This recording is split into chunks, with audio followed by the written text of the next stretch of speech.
everybody? Welcome back to Ghost Sock. Today, I'm on my SCP bench today, so forgive me. I just want to catch up with a lot of fan theory SCP. I just want to know, okay? So you got any fan theory SCP? If you got any video that you want me to react to, any, like I said, our motto is warning, we wrong. When you see it in the intro, you see it every time you click on my video, we are wrong. So any video you want me to react to, but if that video sucks, I would say it sucks. If it's bad, I would say it's bad. I don't give a fuck. We are raw here. You already know that motto. Today we are reacting to the SCP Foundation versus Creepypasta. This is SCP Explains Stories and Animation. Like, comment, subscribe to the SCP Stories, Stories and Animation, and like, comment to and subscribe to me. Go Sox. Without further ado, let's get this shit started. When you work for the SCP Foundation, you need to be ready for anything. That's why, as part of the Elite Foundation training regimen, senior researchers and guards are always running tests, even against things that aren't recorded anomalies under the auspices of the Foundation. That's why today, for a real change of pace here at SCP Explained, we're not talking about the SCP Foundation. We're talking about made-up monster stories crowdsourced over the internet. We're seeing how the Foundation might fare against iconic creepypasta monsters and maniacs like Herobrine, Jeff the Killer, the Slenderman, Eyeless Jack, Smile Dog, and many, many more. We've even created all new mobile task forces to take each one down. So could any of them best the Foundation's best and brightest? Let's take a look and find out. And be sure to tell us which is your favorite creepypasta entity down in the comments below. Let's get creepy. Jeff the Killer. First up, we've got everyone's favorite disfigured, knife-wielding, homicidal teen. They could take him down, but I don't know everything about Jeff the Killer. I don't know if he's supernatural and shit, but if he's just a person with a slit mouth and bleached skin and a knife, motherfucker, what? Get the fuck out of my face. They could take him down.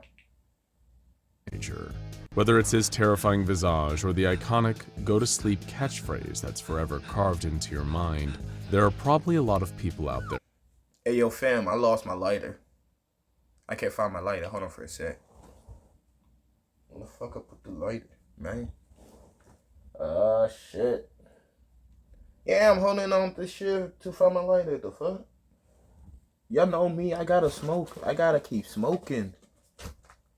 I don't know. Sometimes.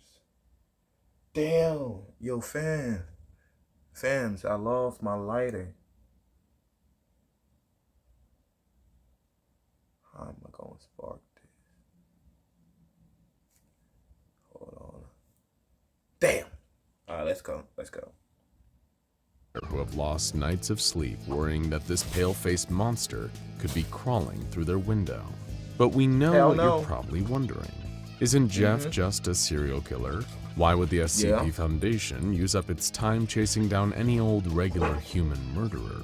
We'd ask for you to think again. Jeff has displayed feats that clearly mark him as anomalous. Despite suffering debilitating burns to his face and body, he still shows superhuman strength, agility, and durability. He's also able to see without eyelids, suggesting some supernatural element is at play. Victims have also reported him dodging shotgun blasts while stalking prey. So, how would the Foundation catch him? Seeing as Jeff's modus operandi is breaking into the homes of his victims while they sleep, the best method would be staking out a neighborhood where he's been shown to be active, keeping close observations on houses, and even setting up personnel from Mobile Task Force Sigma 9, my name is Jeff, in vacant houses as honey traps. Wait. That's a real task force. My name's Jeff. Task force. I found my lighter, people.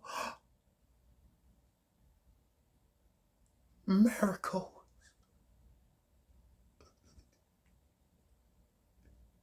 My name is Jeff. I'm sorry. I'm sorry. Y'all know me. Oh fuck. I messed up with the camera, but it's back. Alright. I'm sorry. Let's. Turns to his face and body, he still shows superhuman strength, agility, and durability. He's also able to see without eyelids, suggesting some supernatural element is at play. Victims have also reported him dodging shotgun blasts while stalking prey. So, how would the Foundation catch him? Seeing as Jeff's modus operandi is breaking into the homes of his victims while they sleep, the best method would be staking out a neighborhood where he's been shown to be active, keeping close observations on houses, and even setting up personnel from Mobile Task Force Sigma 9, my name is Jeff, in vacant houses as honey traps. I'm sorry. Every time we do that, yeah, like, my name is Chef. I'm sorry, this is gonna be a long video. Let me stop pausing. It's already 20 minutes and 20 seconds.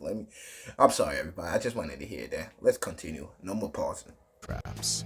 Jeff is undeniably strong, fast, and tough, but if attacked and surrounded by operatives with superior tactics, he could be subdued without casualties. Then it would just be a matter of transferring him to a standard high-security humanoid containment cell. Exclusive rewards for new players. Log in daily to collect beautiful Cleopatra, mighty Vikings, Mongolian warriors, and...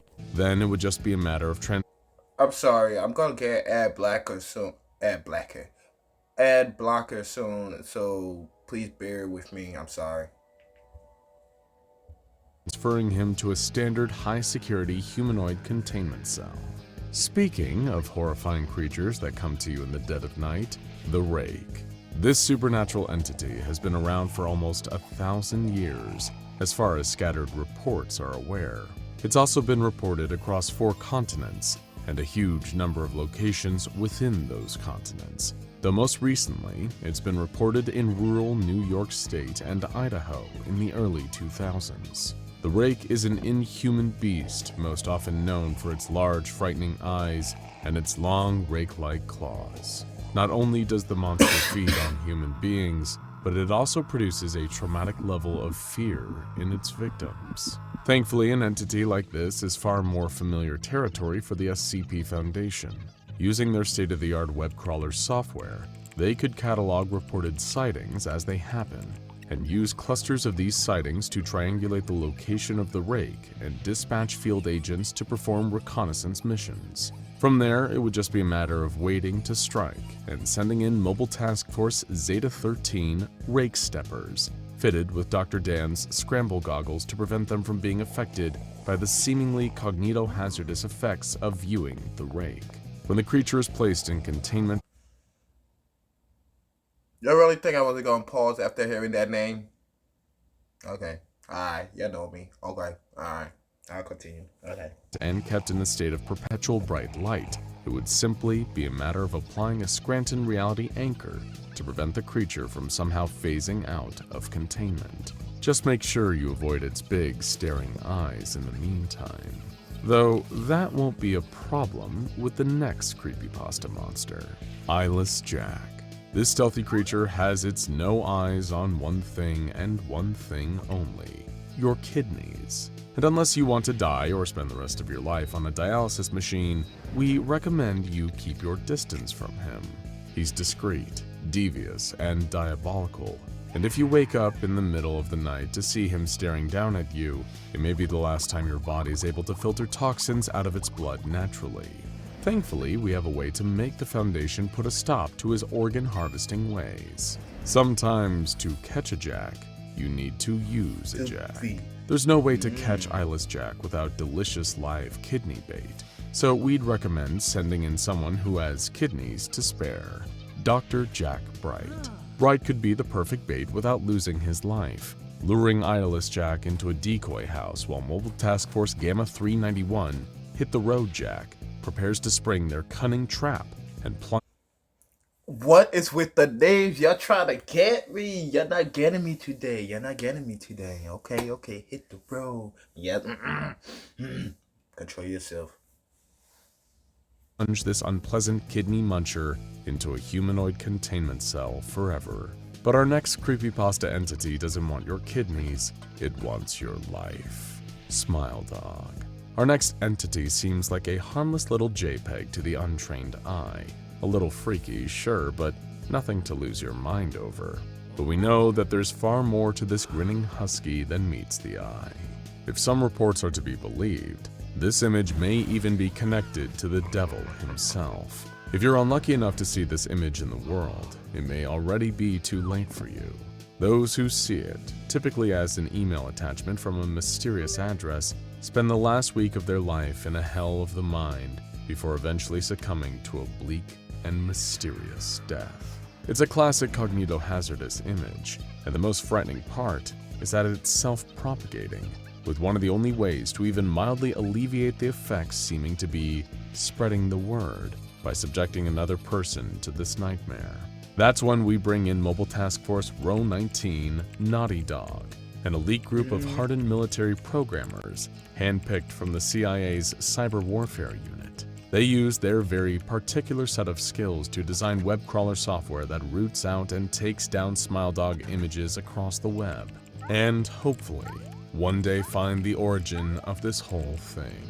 The next creature, on the other hand, we've given up on finding the origin of that. The Expressionless. This entity kinda looks like a terrifying store window mannequin, except rather than modeling fast fashion, she prefers to swallow cats whole and murder hospital staff. Oh, and she also calls herself God. Isn't she just so quirky? Her primary abilities seem to be extreme strength and large, sharp teeth that will easily rend through human flesh. Thankfully, not anything the SCP Foundation hasn't. Did she go for the booty? Did he just got his booty eaten? Whoa. Pause. Damn. Dealt with countless times before. Seeing as the only recorded incident involving the Expressionless took place at a hospital in Los Angeles, that would be the most sensible area to stake out. A detail from the creature's original encounter is also telling. It reacted severely to the doctor's attempts to sedate it, implying that chemical sedation is an effective method of incapacitating the beast. That's why every member of Mobile Task Force Kappa 99 ain't no dummy is a sharpshooter with a tranquilizer rifle capable of putting a hippo to sleep with a single shot. She'll probably feel less like a god in her containment cell, but while this monster is expressionless, the next one has one very notable expression.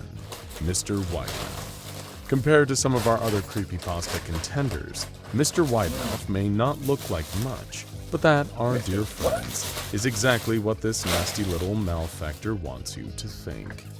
I got juicy juice. Juicy juice.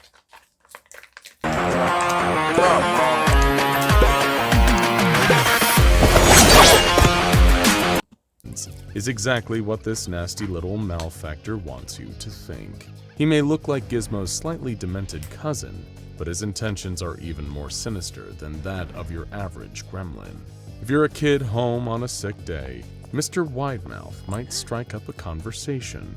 After gaining your trust, he'll try to lure you to his special place beyond the trees for some fun, but take it from us.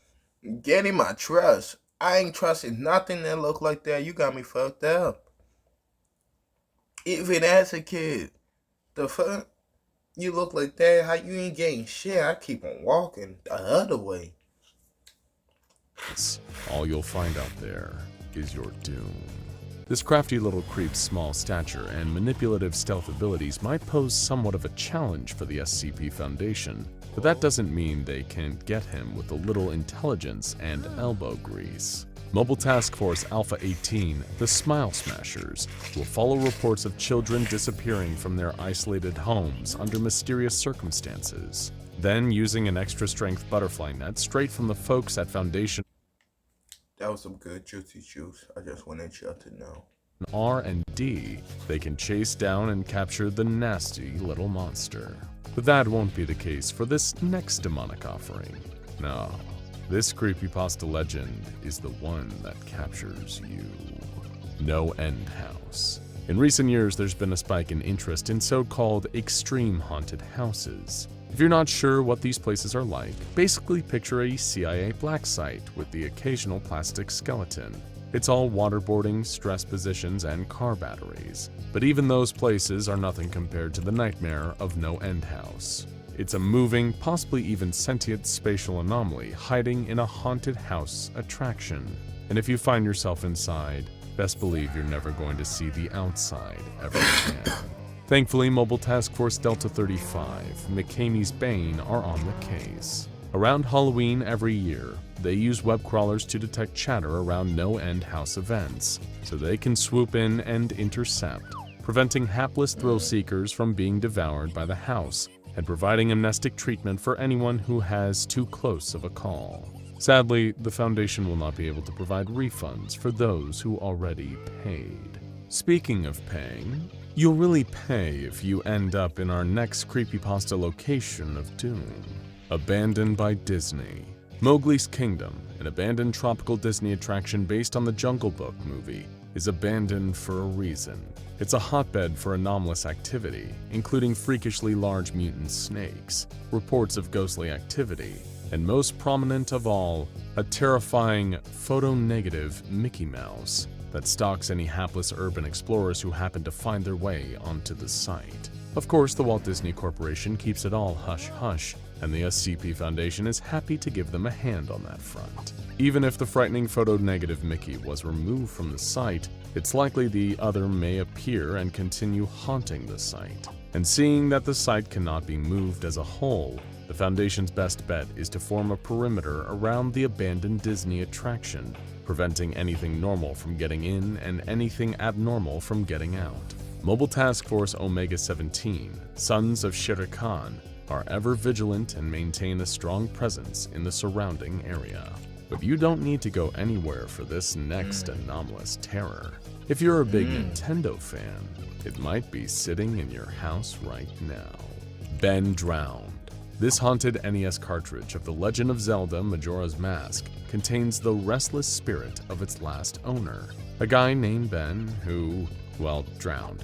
If you slot this creepy little gaming experience into your Nintendo Entertainment System, you'll soon find that the soul of Ben is communicating with you directly, telling you about how he died and why his consciousness lingers on, embedded in the code of the game. Thankfully, other than the psychological trauma of experiencing the game, you're unlikely to be actually harmed by playing it. However, Mobile Task Force Beta 51, Gamers Don't Have Rights, are still on the case. They'll try to intercept all cursed copies of the game and administer amnestics to anyone who is unfortunate enough to play it. While it is still undeniably spooky, it does feel like a relief to finally find a safe class. Yeah, that's a safe class. He took the words right out of my mouth. I was about to say, yeah, that's a safe class right there. Out of all of them, that's a safe class. It just make you go in a trance and he explain his story. Damn.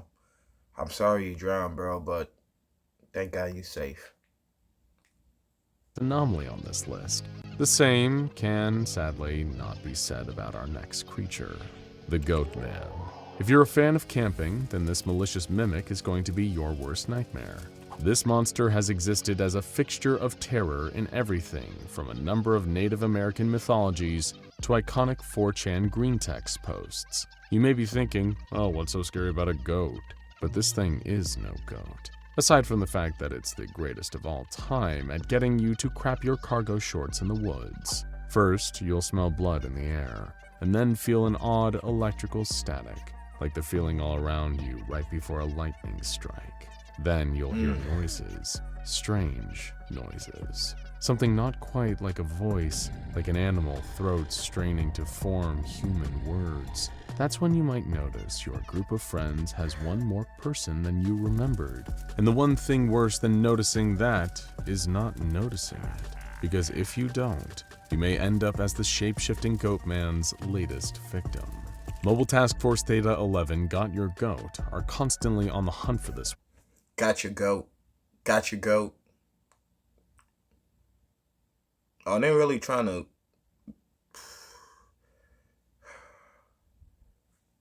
I'm trying so hard not to say a lot of curse words in this video because I am a good guy.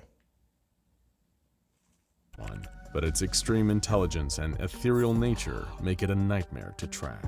But forget nightmares to track. It's time that's for a catter. Laughing Jack. So that one will be a catter one. This candy-striped clown from hell is a really nasty customer. Oh, Definitely. wait. I should have guessed all the classes for them. So Euclid. Like most of them will be Euclid. That one, Bandram will be safe. And Goatman is catter. And yep, mostly Euclid, one safe and one catter. Okay, keep going. Do not engage unless you've got a Scranton Reality anchor on hand and you've got a backup from members of Mobile Task Force Iota 40. Put Jack in the box. As a former imaginary friend gone rogue, Laughing Jack is a semi-intangible reality warper of considerable power. He targets his victims with sadistic glee, pulling them into his dark carnival to experience all kinds of nasty tortures. Laughing Jack shows no remorse, giggling while committing every evil act you can imagine. You'll probably only find this clown funny if you're already a depraved serial killer, and his sense of humor is likely to utterly break your mind unless you've been given amnestic treatment from the SCP Foundation. This is an anomaly that would probably get along swimmingly with SCP-106, the Old Man. They could chat over a few drinks one evening and share notes on how to cause the maximum pain to their hapless victims. That being said, few people understand maximum pain more than the next horrifying abomination on our roster. So he's gonna be Keter. Definitely Keter. 100% Keter. The Russian Sleep Experiment Test Subjects. As anyone familiar with the work of GRU Division P will tell you, the Soviets performed some pretty horrific occult activities throughout the 20th century. One of the most disturbing of these was the infamous Russian Sleep Experiment, wherein a group of unfortunate political prisoners were doused on a classified anomalous gas that robbed them of their ability to sleep. A chemical compound that the scientists hope might increase the productivity of their workers and soldiers by eliminating sleep. Instead, over several terrifying days, the chemical and the sleep deprivation that ensued caused the subjects to instead— Hey yo. Do y'all want me to watch some Creepypasta? If y'all do, then put some link down below that some videos I can watch. I can watch anything.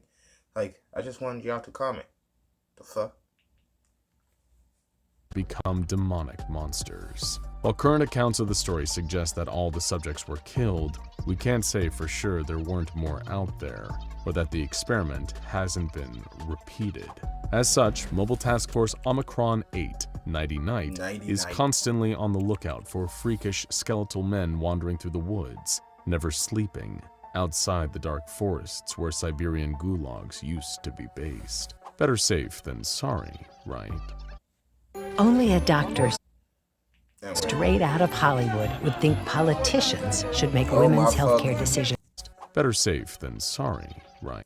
So they keyed it too, because they never caught. They're still looking for them.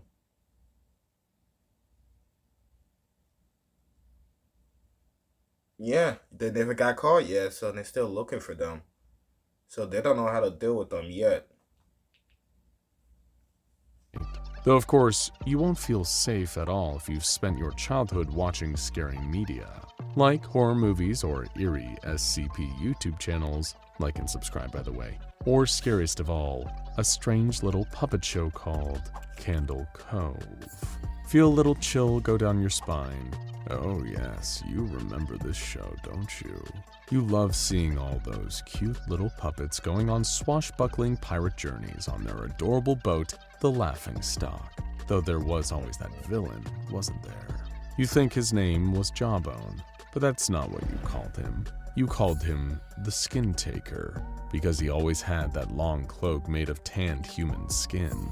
You also remember that one episode that was just all the characters screaming. I mean, how could you possibly forget?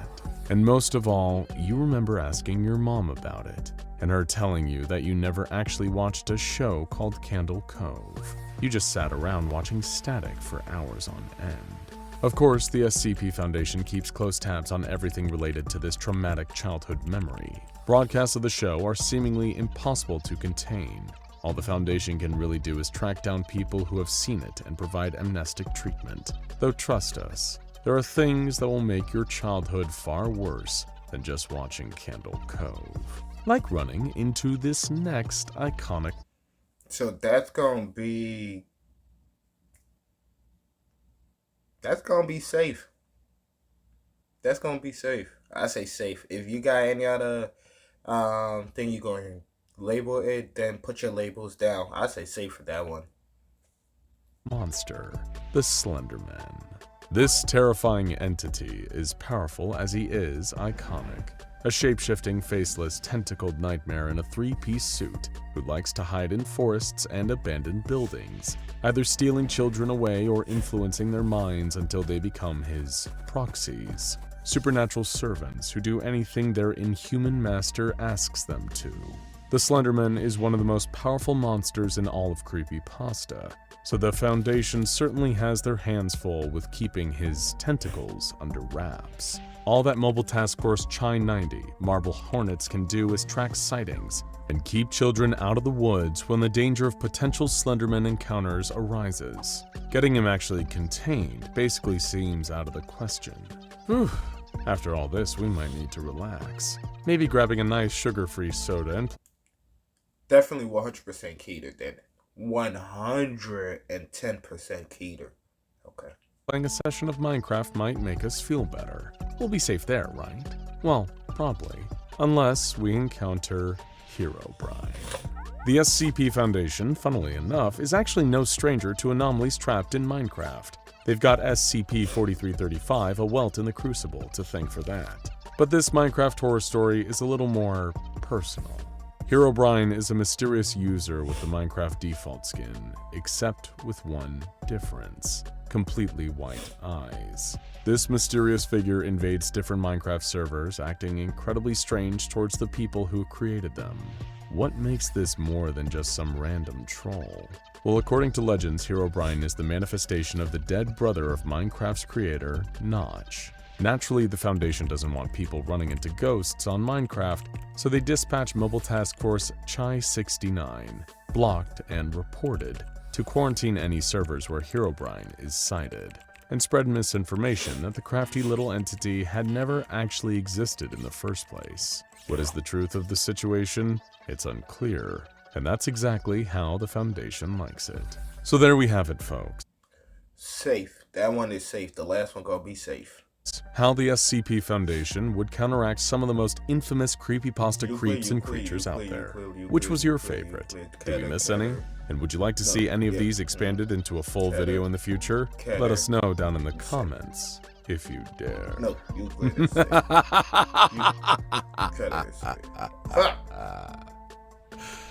Now go check out SCP Minecraft World Destroyer SCP-4335, A Welt in the Crucible, and SCP Edition Weirdest Things on Amazon, Dr. Bright's Great Idea, for more bizarre, unexpected, anomalous crossovers.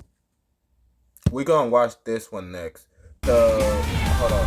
Oh my god. Here's a question. We're gonna watch this next, okay? That's all I wanted to say. We're gonna watch that next. Alright, everybody.